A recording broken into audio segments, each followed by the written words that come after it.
Good morning, everyone. May God's grace and peace be with each of you this morning. Jesus, our example.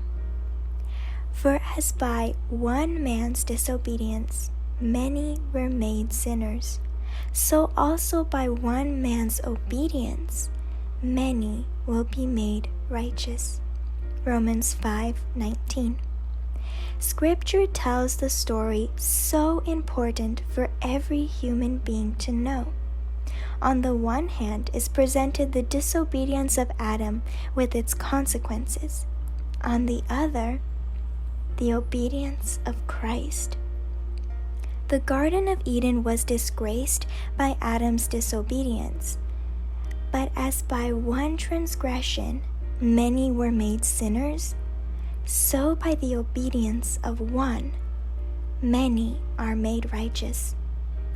The world has been honored with the presence of one man who was wholly and entirely obedient, one who not only believed and taught the claims of God's law, but who lived the law. His whole life was a representation of its holy principles. His obedience was manifested in the awful agony he endured in the Garden of Gethsemane.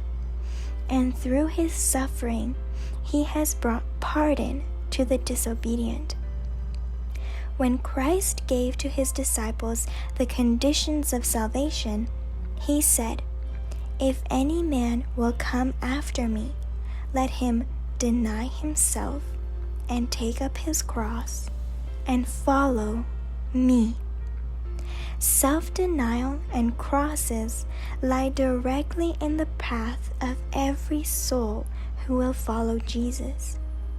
Our advance heavenward will be opposed at every step, for Satan will come in many ways to mislead, to deceive, and to clothe sin with the appearance of good.